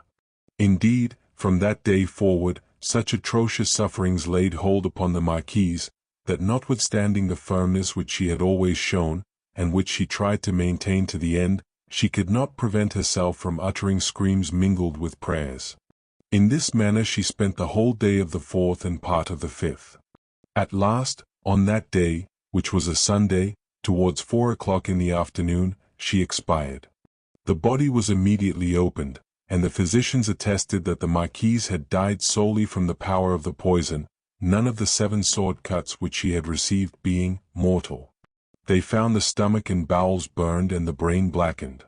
However, in spite of that infernal draught, which, says the official report, would have killed a lioness in a few hours, the Marquise struggled for 19 days, so much, adds an account from which we have borrowed some of these details, so much did nature lovingly defend the beautiful body that she had taken so much trouble to make. Catalan, the very moment he was informed of the Marquise's death, having with him 12 guards belonging to the governor, 10 archers, and a pocaton, despatched them to the Marquis's castle with orders to seize his person, that of the priest, and those of all the servants except the groom who had assisted the Marquise in her flight. The officer in command of this little squad found the Marquis walking up and down, melancholy and greatly disturbed, in the large hall of the castle, and when he signified to him the order of which he was the bearer, the Marquis, without making any resistance, and as though prepared for what was happening to him, replied that he was ready to obey, and that moreover he had always intended to go before the Parliament to accuse the murderers of his wife. He was asked for the key of his cabinet, which he gave up, and the order was given to conduct him, with the other persons accused, to the prisons of Montpellier. As soon as the Marquis came into that town, the report of his arrival spread with incredible rapidity from street to street. Then, as it was dark, lights came to all the windows, and people corning out with torches formed a torchlight procession, by means of which everybody could see him. He, like the priest, was mounted on a sorry hired horse, and entirely surrounded by archers, to whom, no doubt, he owed his life on this occasion, for the indignation against him was so great that everyone was egging on his neighbors to tear him limb from limb, which would certainly have come to pass had he not been so carefully defended and guarded. Immediately upon receiving news of her daughter's death, Madame de Rossan took possession of all her property, and, making herself a party to the case, declared that she would never desist from her suit until her daughter's death was avenged. M. Catalan began the examination at once, and the first interrogation to which he submitted the Marquis lasted 11 hours. Then soon afterwards he and the other persons accused were conveyed from the prisons of Montpellier to those of Toulouse. A crushing memorial by Madame de Rossan followed them, in which she demonstrated with absolute clearness that the Marquis had participated in the crime of his 2 brothers, if not in act, in thought, desire, and intention. The Marquis's defense was very simple. It was his misfortune to have had 2 villains for brothers, who had made attempts first upon the honor and then upon the life of a wife whom he loved tenderly. They had destroyed her by a most atrocious death, and to crown his evil fortune, he, the innocent, was accused of having had a hand in that death. And, indeed, the examinations and the trial did not succeed in bringing any evidence against the Marquis beyond moral presumptions, which, it appears, were insufficient to induce his judges to award a sentence of death. A verdict was consequently given, upon the 21st of August, 1667, which sentenced the Abbé and the Chevalier de Ganges to be broken alive on the wheel, the Marquis de Ganges to perpetual banishment from the kingdom, his property to be confiscated to the king, and himself to lose his nobility and to become incapable of succeeding to the property of his children. As for the priest Perret, he was sentenced to the galleys for life, after having previously been degraded from his clerical orders by the ecclesiastical authorities. This sentence made as great a stir as the murder had done, and gave rise, in that period when extenuating circumstances had not been invented, to long and angry discussions. Indeed, the Marquis either was guilty of complicity or was not. If he was not, the punishment was too cruel. If he was, the sentence was too light. Such was the opinion of Louis XIV, who remembered the beauty of the Marquis de Ganges, for, some time afterwards, when he was believed to have forgotten this unhappy affair, and when he was asked to pardon the Marquis de la Dowse, who was accused of having poisoned his wife, the king answered, "There is no need for a pardon, since he belongs to the Parliament of Toulouse, and the Marquise de Ganges did very well without one. It may easily be supposed that this melancholy event did not pass without inciting the wits of the day to write a vast number of verses and bouts rhymes about the catastrophe by which one of the most beautiful women of the country was carried off. Readers who have a taste for that sort of literature are referred to the journals and memoirs of the times. Now, as our readers, if they have taken any interest at all in the terrible tale just narrated, will certainly ask what became of the murderers, we will proceed to follow their course until the moment when they disappeared, some into the night of death, some into the darkness of oblivion. The priest Perret was the first to pay his debt to heaven. He died at the oar on the way from Toulouse to Brest. The Chevalier withdrew to Venice, took service in the army of the most serene republic, then at war with Turkey, and was sent to Candia, which the Mussulmans had been besieging for 20 years. He had scarcely arrived there when, as he was walking on the ramparts of the town with 2 other officers, a shell burst at their feet, and a fragment of it killed the Chevalier without so much as touching his companions, so that the event was regarded as a direct act of Providence. As for the abbé, his story is longer and stranger. He parted from the Chevalier in the neighborhood of Genoa, and crossing the whole of Piedmont, part of Switzerland, and a corner of Germany, entered Holland under the name of Le Martellier. After many hesitations as to the place where he would settle, he finally retired to Vienne, of which the Count of Lippe was at that time sovereign. There he made the acquaintance of a gentleman who presented him to the Count as a French religious refugee. The Count, even in this first conversation, found that the foreigner who had come to seek safety in his dominions possessed not only great intelligence but a very solid sort of intelligence, and seeing that the Frenchman was conversant with letters and with learning, proposed that he should undertake the education of his son, who at that time was 9 years old. Such a proposal was a stroke of fortune for the Abbé de Ganges, and he did not dream of refusing it. The Abbé de Ganges was one of those men who have great mastery over themselves. From the moment when he saw that his interest, nay, the very safety of his life required it, he concealed with extreme care whatever bad passions existed within him, and only allowed his good qualities to appear. He was a tutor who supervised the heart as sharply as the mind, and succeeded in making of his pupil a prince so accomplished in both respects, that the Count of Lippe, making use of such wisdom and such knowledge, began to consult the tutor upon all matters of state, so that in course of time the so-called Le Martellier, without holding any public office, had become the soul of the little principality. The Countess had a young relation living with her, who though without fortune was of a great family, and for whom the Countess had a deep affection.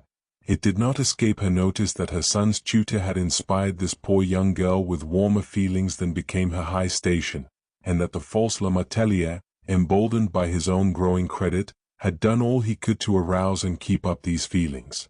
The Countess sent for her cousin, and having drawn from her a confession of her love, said that she herself had indeed a great regard for her son's governor, whom she and her husband intended to reward with pensions and with posts for the services he had rendered to their family and to the state, but that it was too lofty an ambition for a man whose name was Le Martellier, and who had no relations nor family that could be owned, to aspire to the hand of a girl who was related to a royal house, and that though she did not require that the man who married her cousin should be a Bourbon, a Montmorency, or a Rohan, she did at least desire that he should be somebody, though it were but a gentleman of Gascony or Poitou.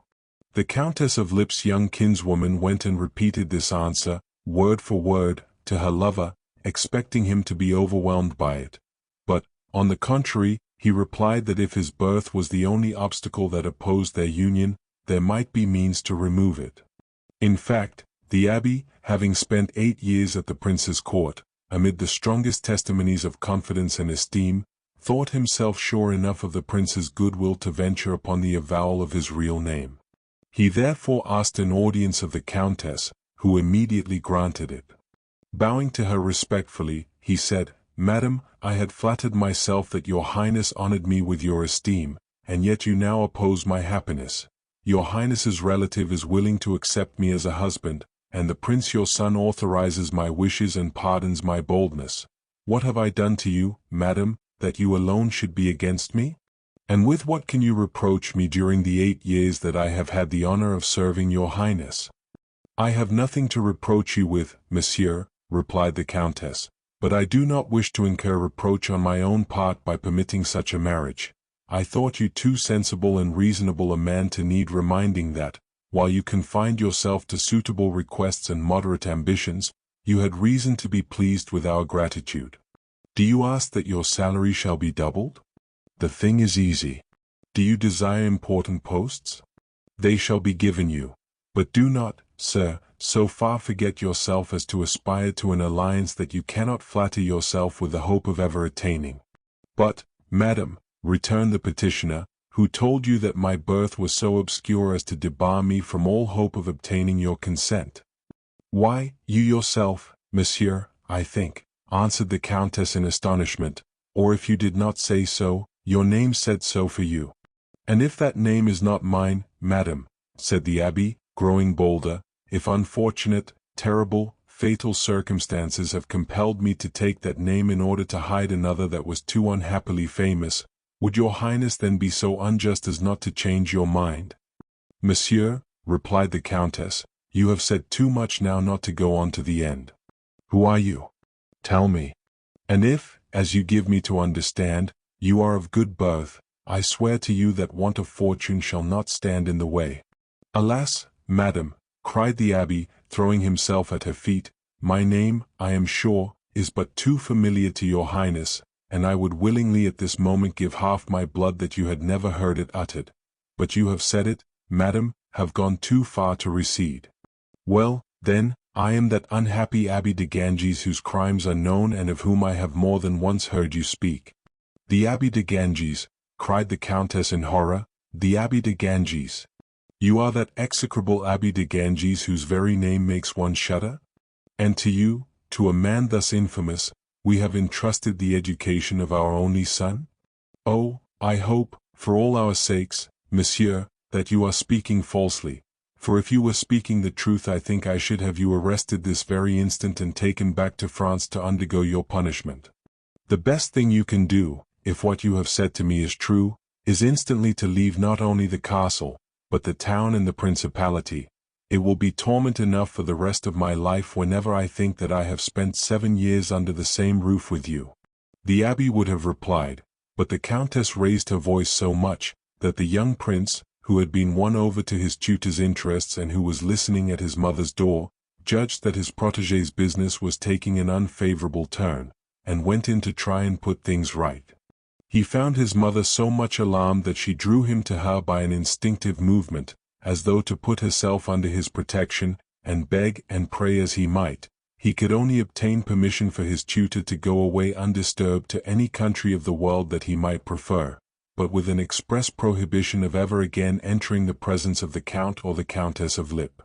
The Abbé de Ganges withdrew to Amsterdam, where he became a teacher of languages, and where his lady love soon after came to him and married him. His pupil, whom his parents could not induce, even when they told him the real name of the false Le Martellier, to share their horror of him, gave him assistance as long as he needed it. And this state of things continued until upon his wife attaining her majority he entered into possession of some property that belonged to her. His regular conduct and his learning, which had been rendered more solid by long and serious study, caused him to be admitted into the Protestant consistory. There, after an exemplary life, he died, and none but God ever knew whether it was one of hypocrisy or of penitence. As for the Marquise de Ganges, who had been sentenced, as we have seen, to banishment and the confiscation of his property, he was conducted to the frontier of Savoy and there set at liberty.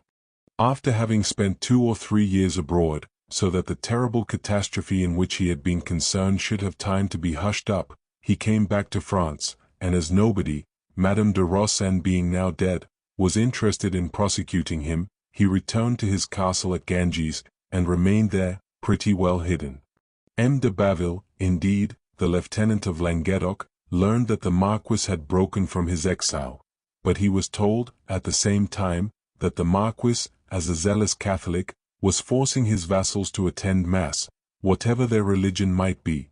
This was the period in which persons of the Reformed Church were being persecuted, and the zeal of the Marquis appeared to M. de Baville to compensate and more than compensate for the peccadillo of which he had been accused.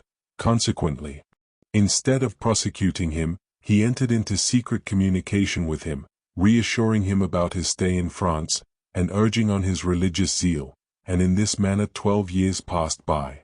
During this time the Marquise's young son, whom we saw at his mother's deathbed, had reached the age of 20, and being rich in his father's possessions, which his uncle had restored to him, and also by his mother's inheritance, which he had shared with his sister, had married a girl of good family, named Mademoiselle de Moissac, who was both rich and beautiful. Being called to serve in the royal army, the Count brought his young wife to the castle of Ganges, and, having fervently commended her to his father, left her in his charge. The Marquis de Ganges was 42 years old, and scarcely seemed 30. He was one of the handsomest men living. He fell in love with his daughter-in-law and hoped to win her love, and in order to promote this design, his first care was to separate from her, under the excuse of religion, a maid who had been with her from childhood and to whom she was greatly attached. This measure, the cause of which the young Marquise did not know, distressed her extremely. It was much against her will that she had come to live at all in this old castle of Ganges, which had so recently been the scene of the terrible story that we have just told. She inhabited the suite of rooms in which the murder had been committed. Her bedchamber was the same which had belonged to the late Marquise. Her bed was the same. The window by which she had fled was before her eyes, and everything, down to the smallest article of furniture, recalled to her the details of that savage tragedy. But even worse was her case when she found it no longer possible to doubt her father-in-law's intentions, when she saw herself beloved by one whose very name had again and again made her childhood turn pale with terror, and when she was left alone at all hours of the day in the sole company of the man whom public rumor still pursued as a murderer. Perhaps in any other place the poor lonely girl might have found some strength in trusting herself to God. But there, where God had suffered one of the fairest and purest creatures that ever existed to perish by so cruel a death, she dared not appeal to him, for he seemed to have turned away from this family. She waited, therefore, in growing terror, spending her days, as much as she could, with the women of rank who lived in the little town of Ganges, and some of whom, eyewitnesses of her mother-in-law's murder, increased her terrors by the accounts which they gave of it, and which she, with the despairing obstinacy of fear, asked to hear again and again. As to her nights, she spent the greater part of them on her knees, and fully dressed, trembling at the smallest sound, only breathing freely as daylight came back, and then venturing to seek her bed for a few hours' rest. At last the Marquis's attempts became so direct and so pressing, that the poor young woman resolved to escape at all costs from his hands. Her first idea was to write to her father, explain to him her position and ask help, but her father had not long been a Catholic, and had suffered much on behalf of the Reformed religion, and on these accounts it was clear that her letter would be opened by the Marquis on pretext of religion, and thus that step, instead of saving, might destroy her. She had thus but one resource. Her husband had always been a Catholic. Her husband was a captain of dragoons, faithful in the service of the king and faithful in the service of God. There could be no excuse for opening a letter to him. She resolved to address herself to him, explained the position in which she found herself, got the address written by another hand, and sent the letter to Montpellier, where it was posted. The young Marquis was at Metz when he received his wife's missive.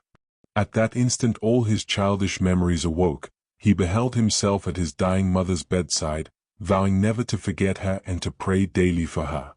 The image presented itself of this wife whom he adored, in the same room, exposed to the same violence, destined perhaps to the same fate. All this was enough to lead him to take positive action. He flung himself into a post-chaise, reached Versailles, begged an audience of the king, cast himself, with his wife's letter in his hand, at the feet of Louis XIV, and besought him to compel his father to return into exile, where he swore upon his honor that he would send him everything he could need, in order to live properly. The king was not aware that the Marquis de Ganges had disobeyed the sentence of banishment, and the manner in which he learned it was not such as to make him pardon the contradiction of his laws. In consequence, he immediately ordered that if the Marquise de Ganges were found in France, he should be proceeded against with the utmost rigor. Happily for the Marquis, the Comte de Ganges, the only one of his brothers who had remained in France, and indeed in favor, learned the king's decision in time. He took post from Versailles, and making the greatest haste, went to warn him of the danger that was threatening. Both together immediately left Ganges, and withdrew to Avignon. The district of Venaissin, still belonging at that time to the Pope and being governed by a vice-legate, was considered as foreign territory. There he found his daughter, Madame d'Urban, who did all she could to induce him to stay with her, but to do so would have been to flout Louis XIV's orders too publicly, and the Marquis was afraid to remain so much in evidence lest evil should befall him. He accordingly retired to the little village of Belle-Isle, built in a charming spot near the fountain of Vaucluse. There he was lost sight of, none ever heard him spoken of again. And when I myself travelled in the south of France in 1835, I sought in vain any trace of the obscure and forgotten death which closed so turbulent and stormy an existence. As, in speaking of the last adventures of the Marquis de Ganges, we have mentioned the name of Madame d'Urban, his daughter, we cannot exempt ourselves from following her amid the strange events of her life, scandalous though they may be. Such, indeed, was the fate of this family, that it was to occupy the attention of France through well nigh a century, either by its crimes or by its freaks. On the death of the Marquise, her daughter, who was barely 6 years old, had remained in the charge of the Dowager Marquise de Ganges, who, when she had attained her 12th year, presented to her as her husband the Marquis de Parent, formerly a lover of the grandmother herself. The Marquis was 70 years of age, having been born in the reign of Henry IV. He had seen the court of Louis XIII and that of Louis XIV's youth, and he had remained one of its most elegant and favored nobles. He had the manners of those two periods, the politest that the world has known, so that the young girl, not knowing as yet the meaning of marriage and having seen no other man, yielded without repugnance, and thought herself happy in becoming the Marquise de Parent. The Marquis, who was very rich, had quarreled with his younger brother, and regarded him with such hatred that he was marrying only to deprive his brother of the inheritance that would rightfully accrue to him, should the elder die childless. Unfortunately, the Marquis soon perceived that the step which he had taken, however efficacious in the case of another man, was likely to be fruitless in his own. He did not, however, despair, and waited 2 or 3 years, hoping every day that heaven would work a miracle in his favor. But as every day diminished the chances of this miracle, and his hatred for his brother grew with the impossibility of taking revenge upon him, he adopted a strange and altogether antique scheme, and determined, like the ancient Spartans, to obtain by the help of another what heaven refused to himself. The Marquis did not need to seek long for the man who should give him his revenge. He had in his house a young page, some 17 or 18 years old, the son of a friend of his, who, dying without fortune, had on his deathbed particularly commended the lad to the Marquis. This young man, a year older than his mistress, could not be continually about her without falling passionately in love with her, and however much he might endeavor to hide his love, the poor youth was as yet too little practiced in dissimulation to succeed through concealing it from the eyes of the Marquis, who, after having at first observed its growth with uneasiness, began on the contrary to rejoice in it, from the moment when he had decided upon the scheme that we have just mentioned. The Marquis was slow to decide but prompt to execute. Having taken his resolution, he summoned his page, and, after having made him promise inviolable secrecy, and having undertaken, on that condition, to prove his gratitude by buying him a regiment, explained what was expected of him. The poor youth, to whom nothing could have been more unexpected than such a communication, took it at first for a trick by which the Marquis meant to make him own his love, and was ready to throw himself at his feet and declare everything. But the Marquis, seeing his confusion, and easily guessing its cause, reassured him completely by swearing that he authorized him to take any steps in order to attain the end that the Marquis had in view. As in his inmost heart the aim of the young man was the same, the bargain was soon struck. The page bound himself by the most terrible oaths to keep the secret, and the Marquis, in order to supply whatever assistance was in his power, gave him money to spend, believing that there was no woman, however virtuous, who could resist the combination of youth, beauty, and fortune. Unhappily for the Marquis, such a woman, whom he thought impossible, did exist, and was his wife. The page was so anxious to obey his master, that from that very day his mistress remarked the alteration that arose from the permission given him, his prompt obedience to her orders and his speed in executing them, in order to return a few moments the sooner to her presence. She was grateful to him, and in the simplicity of her heart she thanked him. 2 days later the page appeared before her splendidly dressed. She observed and remarked upon his improved appearance, and amused herself in conning over all the parts of his dress, as she might have done with a new doll. All this familiarity doubled the poor young man's passion, but he stood before his mistress, nevertheless, abashed and trembling, like Cherubino before his fair godmother. Every evening the Marquis inquired into his progress, and every evening the page confessed that he was no farther advanced than the day before. Then the Marquis scolded, threatened to take away his fine clothes, to withdraw his own promises, and finally to address himself to some other person. At this last threat the youth would again call up his courage, and promise to be bolder tomorrow, and on the morrow would spend the day in making 1,000 compliments to his mistress's eyes, which she, in her innocence, did not understand. At last, one day, Madame de Perrant asked him what made him look at her thus, and he ventured to confess his love. But then Madame de Perrant, changing her whole demeanor, assumed a face of sternness and bade him go out of her room. The poor lover obeyed, and ran, in despair, to confide his grief to the husband, who appeared sincerely to share it, but consoled him by saying that he had no doubt chosen his moment badly, that all women, even the least severe, had inauspicious hours in which they would not yield to attack, and that he must let a few days pass, which he must employ in making his peace, and then must take advantage of a better opportunity, and not allow himself to be rebuffed by a few refusals, and to these words the Marquis added a purse of gold, in order that the page might, if necessary, win over the Marquise's waiting woman. Guided thus by the older experience of the husband, the page began to appear very much ashamed and very penitent, but for a day or two the Marquise, in spite of his apparent humility, kept him at a distance. At last, reflecting no doubt, with the assistance of her mirror and of her maid, that the crime was not absolutely unpardonable, and after having reprimanded the culprit at some length, while he stood listening with eyes cast down, she gave him her hand, forgave him, and admitted him to her companionship as before. Things went on in this way for a week.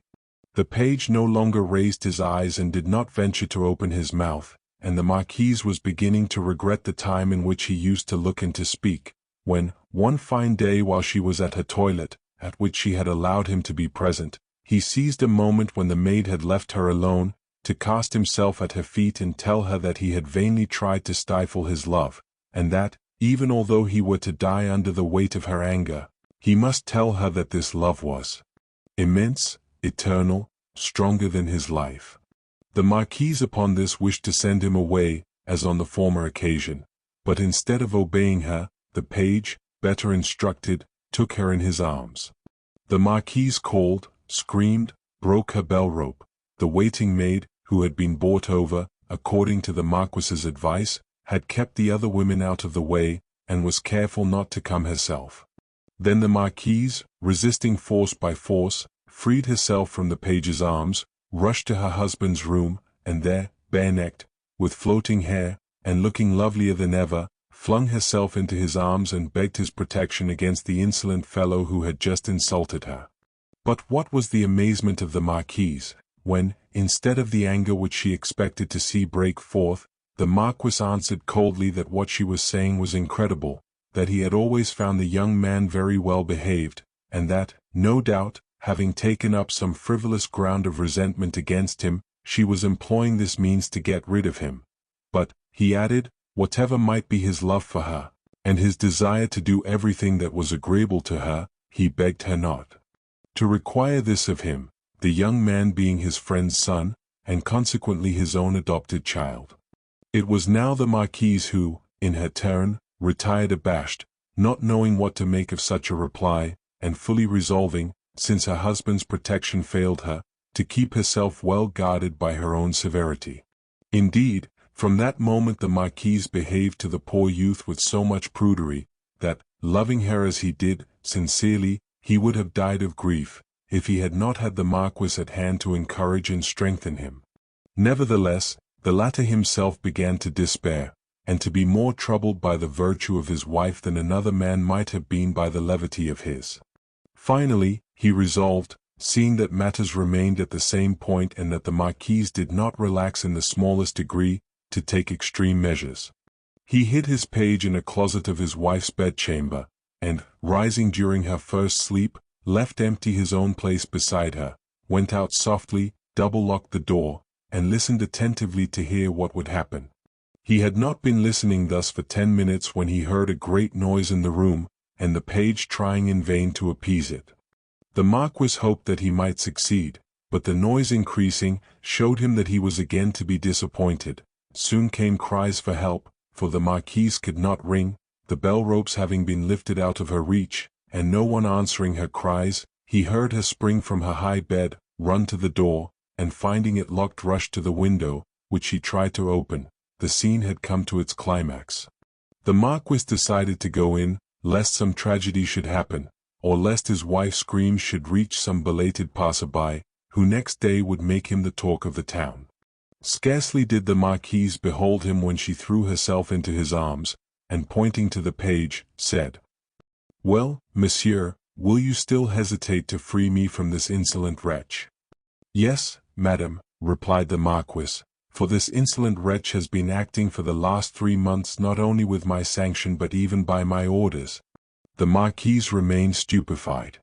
Then the Marquis, without sending away the page, gave his wife an explanation of all that had passed, and besought her to yield to his desire of obtaining a successor, whom he would regard as his own child, so long as it was hers. But young though she was, the Marquise answered with a dignity unusual at her age, that his power over her had the limits that were set to it by law, and not those that it might please him to set in their place, and that however much she might wish to do what might be his pleasure, she would yet never obey him at the expense of her soul and her honor. So positive an answer, while it filled her husband with despair, proved to him that he must renounce the hope of obtaining an heir. But since the page was not to blame for this, he fulfilled the promise that he had made, bought him a regiment, and resigned himself to having the most virtuous wife in France. His repentance was not, however, of long duration. He died at the end of 3 months, after having confided to his friend, the Marquis d'Urban, the cause of his sorrows.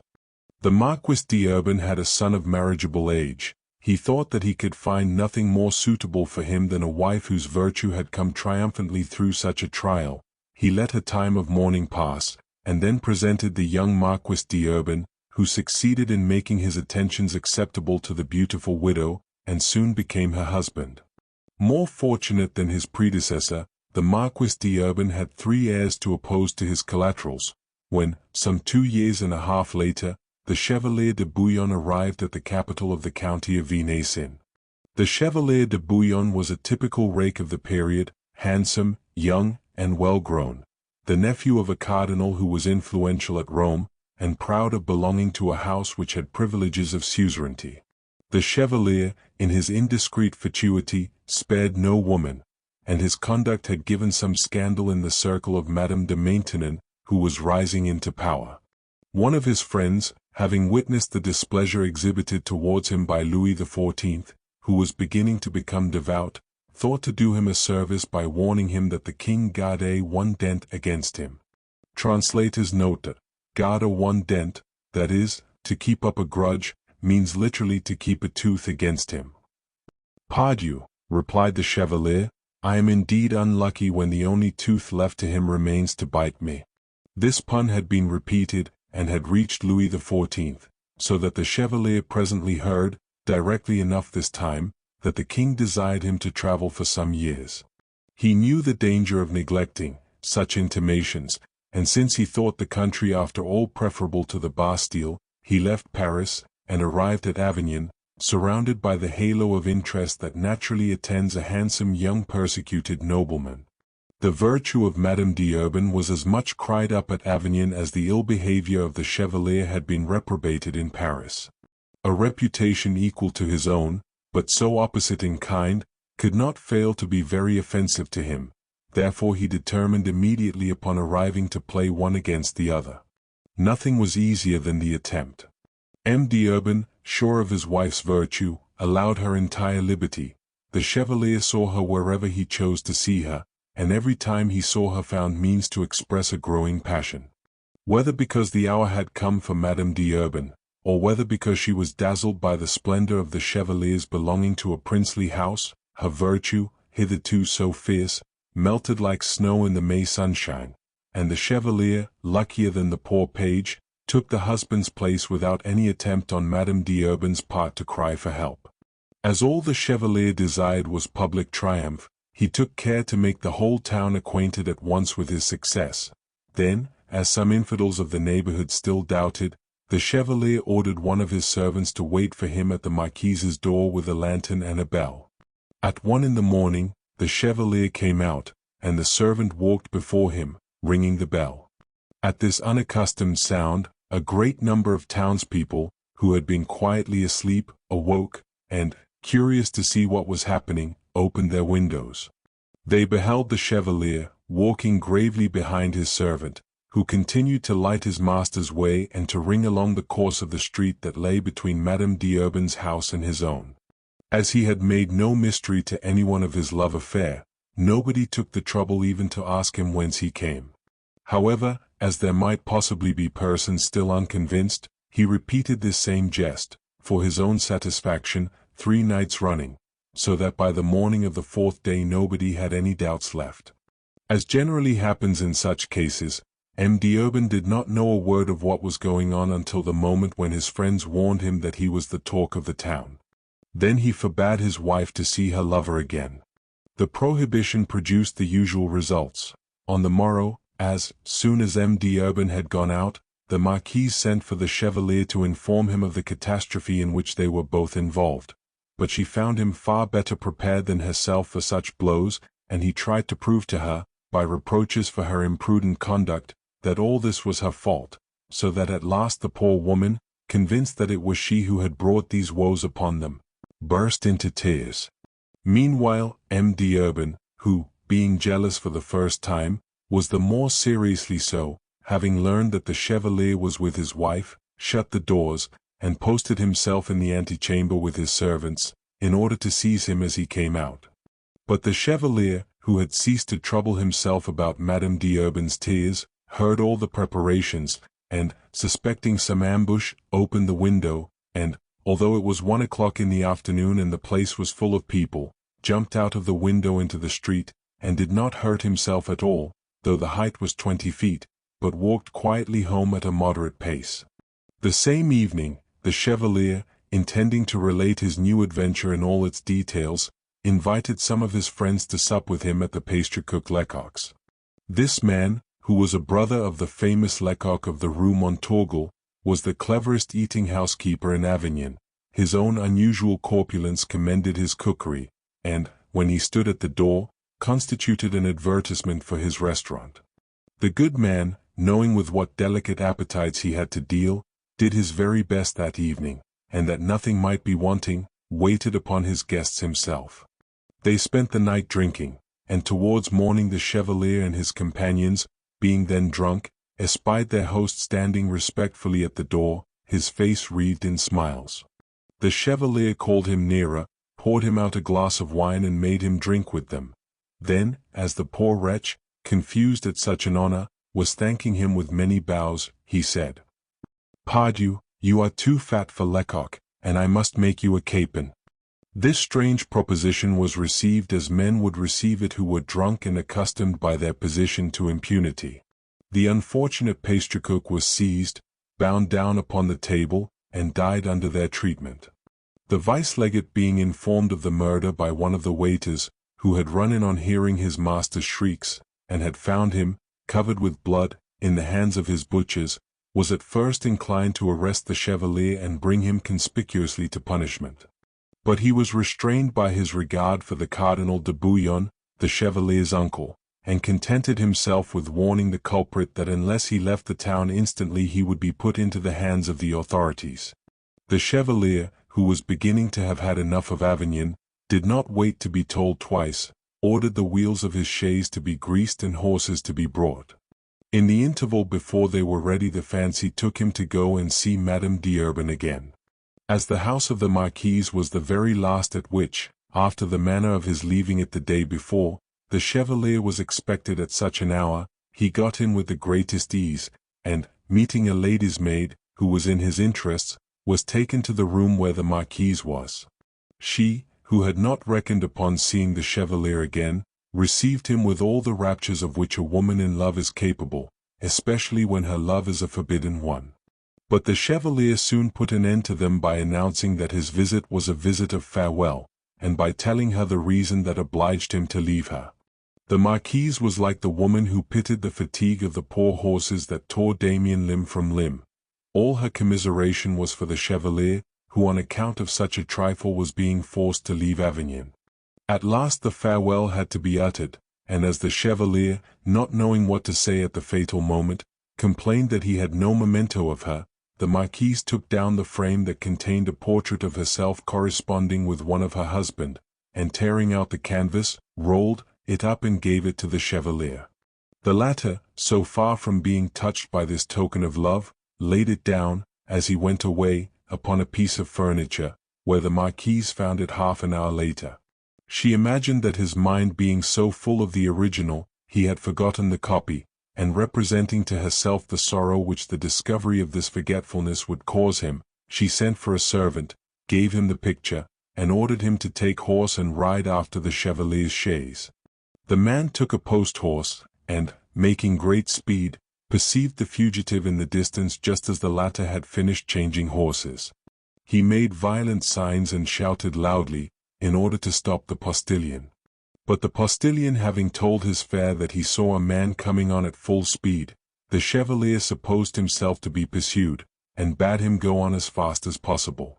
This order was so well obeyed that the unfortunate servant only came up with the chaise a league and a half farther on.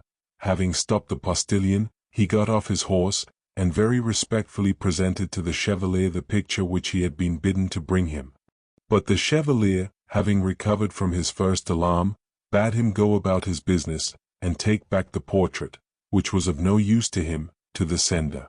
The servant, however, like a faithful messenger, declared that his orders were positive, and that he should not dare go back to Madame d'Urban without fulfilling them.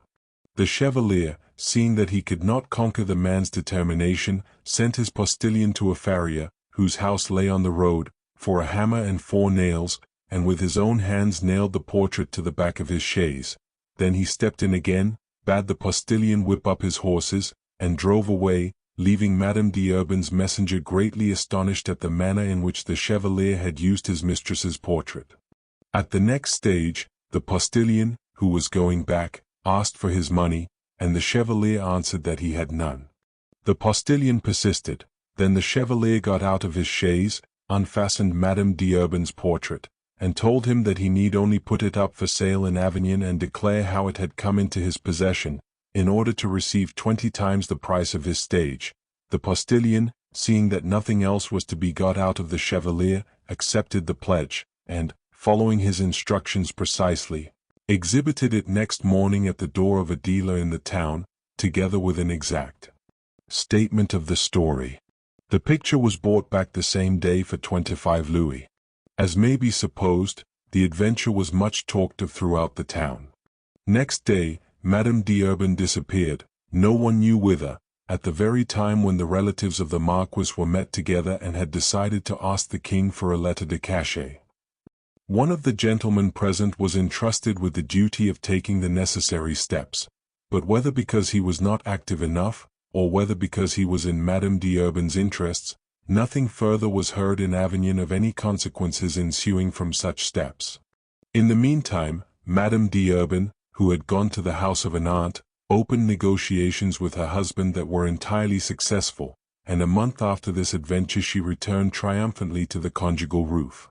200 pistoles, given by the Cardinal de Bouillon, pacified the family of the unfortunate pastry cook, who at first had given notice of the affair to the police, but who soon afterwards withdrew their complaint, and gave out that they had taken action too hastily on the strength of a story told in joke, and that further inquiries showed their relative to have died of an apoplectic stroke. Thanks to this declaration, which exculpated the Chevalier de Bouillon in the eyes of the king, he was allowed, after traveling for 2 years in Italy and in Germany, to return undisturbed to France. Thus ends, not the family of Ganges, but the commotion which the family made in the world. From time to time, indeed, the playwright or the novelist calls up the pale and blood-stained figure of the Marquise to appear either on the stage or in a book, but the evocation almost always ceases at her, and many persons who have written about the mother do not even know what became of the children. Our intention has been to fill this gap. That is why we have tried to tell what our predecessors left out, and try offer to our readers what the stage, and often the actual world, offers, comedy after melodrama.